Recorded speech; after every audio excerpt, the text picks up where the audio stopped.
From the opinion pages of the Wall Street Journal, this is Potomac Watch.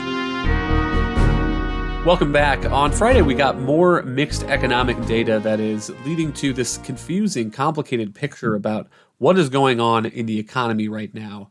The jobs report for August said that employers added about 315,000 positions last month on net, and that's down from the revised number for the month previous, which was 526,000.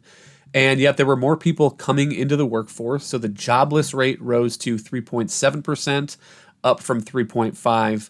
Alicia, when you look at this kind of mixed data, what is your sense of what is really going on out there in the economy? This jobs report was pretty positive, and the thing that I thought was most positive about it was the increase in the labor participation rate. It ticked up by 0.3 percentage points, which was the most during the pandemic. And so you're starting to see more people from the sidelines come back to work. And as you pointed out, that has the effect of raising the unemployment rate.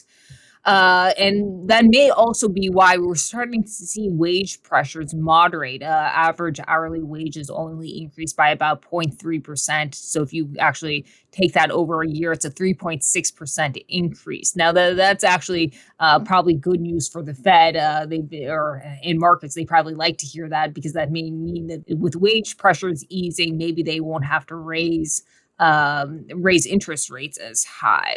There's still enormous demand for labor. You're seeing that in the JOLTS reports that still are reporting a record number of openings. The National Federation of Independent Businesses, which represents small businesses, also continue to report that their employers have a record number of openings and they can't find qualified workers. On the other hand, economic growth, by all means, all other metrics, we're seeing GDP report, has been slowing. And so the question is, well, maybe that's just because of lower business investment, which is no doubt true. You are starting to see businesses scale back their investment and hiring for that matter, though that's mainly been in more professional, tech sector, especially Peloton, Snap, Google. A lot of these companies are starting to slow, but there's still a lot of demand on lower wage workers. Leisure and hospitality added around 30,000 new jobs, which actually is a little less than I expected. It had actually been, driving a lot of the job gains in recent months.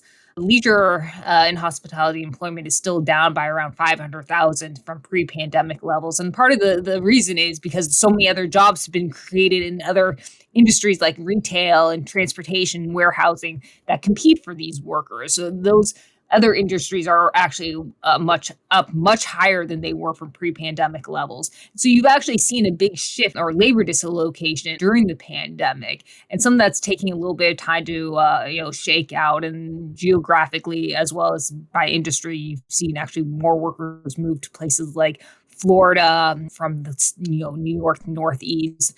We're seeing consumer spending hold up. Businesses are continuing to grow. This is actually very good news for the Biden administration and Democrats, though we also have to keep in mind that employment can be a lagging indicator.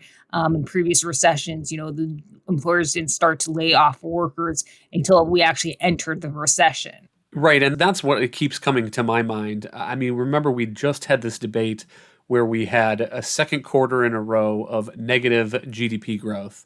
And the Biden administration was having an argument that's not the technical definition of a recession, even though a lot of people use it as a rule of thumb.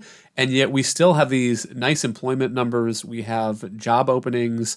And the explanation that former Trump economic advisor Kevin Hassett is giving is it's the inflation lag. And what he says is that in a normal recession, if the economy stops growing, businesses have to lay off workers, cut hours to make all the economics work, make the ends meet.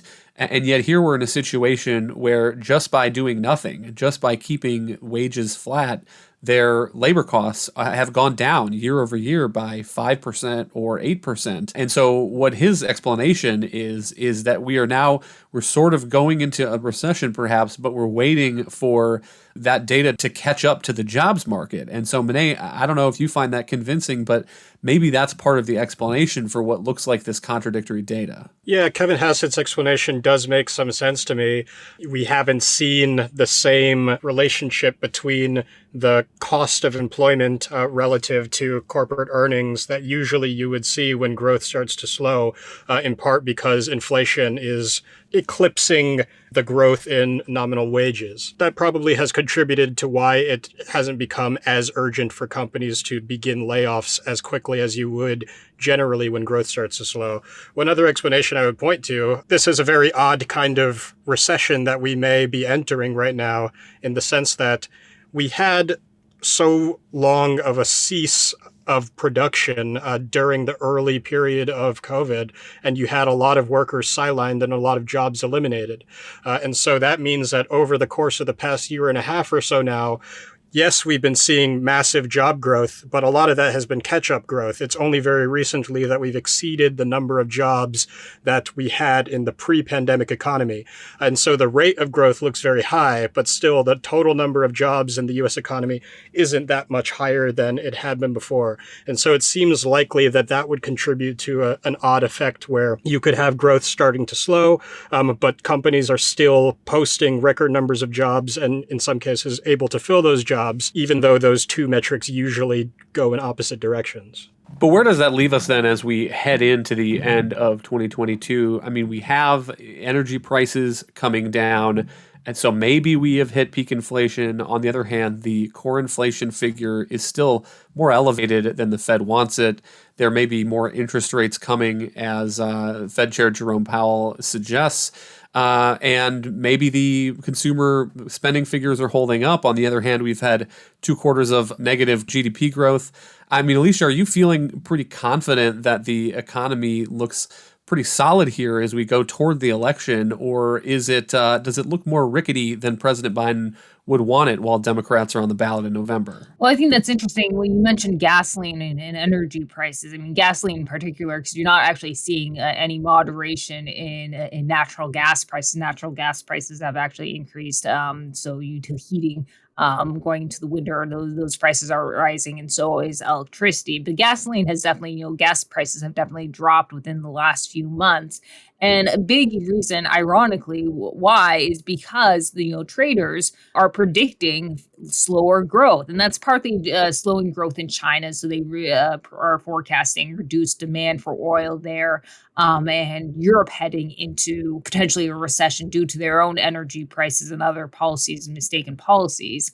But what starts in Europe and China, when they'll say, when China catches the sniffles, everyone else catches a cold, right? So what happens there will automatically ripple across the pond to us in the U.S., even putting aside the slowdown here that we're starting to see in consumer spending and definitely in business investment. One other thing that I think we're starting to see consumers actually charge more and take out more debt to maintain this level of spending. The savings rate is at the lowest level since even the pre-2009 financial crisis, which probably isn't good, especially if you have lower income people charging things and paying now higher interest rates, especially on auto loans. I think that's one area we should keep an eye on in particular, is the increase in the subprime auto loans. But if the economy starts to slow down even more and you're starting to see job losses, you could also start to see some problems in the financial sector. And let's hope that those don't actually compound the recession. Thank you, Alicia and Monet. Thank you all for listening. You can email us at pwpodcast@wsj.com. If you like the show, please hit that subscribe button, and we'll be back next week with another edition of Potomac Watch.